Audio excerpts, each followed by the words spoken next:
Good evening. This is Channel 5 Special Report with lead anchor Chris Allbright.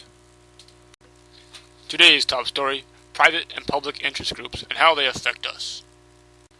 First, we will talk about private interest groups and exactly what they do.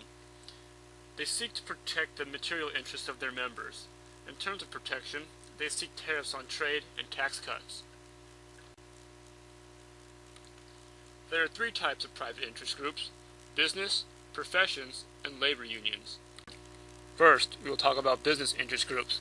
Business interest groups are able to influence all levels of government. This is due to the impact they have on the economy, that being money. With this power, they are able to influence government policies on trade, research development, and workers' rights. Next, we will look at professional interest groups. Professional interest groups represent individuals whose profession falls under a higher income bracket.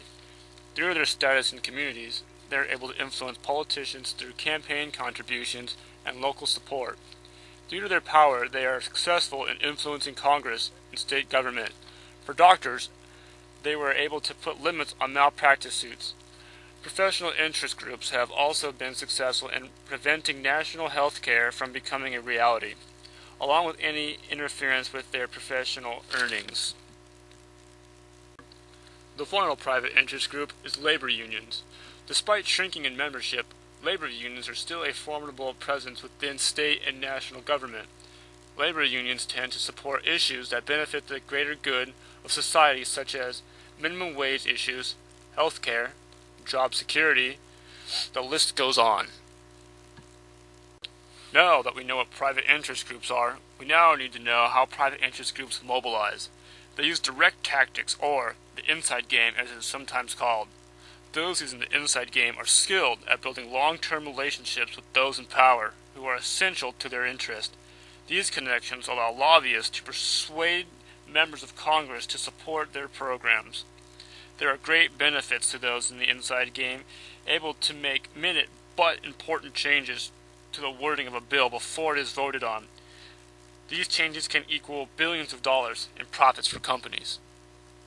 Next, we will explore public interest groups and see what exactly they do. To define public interest groups, they advocate for a cause or an ideology. Public interest groups tend to look out for the community as a whole. Public interest groups don't seek financial gain for its members, but are involved in personal beliefs or ideologies. Public interest groups focus on influencing public policy to benefit all members of society. Public interest groups come in many different forms, those being racial or ethnic causes, environmental rights, rights for citizens, or even rights for animals. This list continues on infinitely. How do public interest groups organize, you ask? They use indirect tactics, also known as the outside game. Public interest groups organize with a strategy known as grassrooting. Grassrooting is a group of individuals working for a common cause for no profits for themselves, but for the cause that they work for. The work of a grassrooter includes letters, phone calls, faxes, emails, and even text messages. Now that we know a little about interest groups, we can examine what exactly interest groups do. Interest groups work to promote their common interest.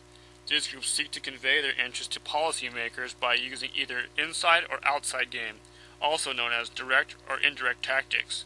To do this, interest groups put pressure on government to implement policies that fit their goals. Those goals also affect our daily lives. And now you know how interest groups affect you. This has been a Channel 5 special report with lead anchor Chris Allbright. Thanks for tuning in.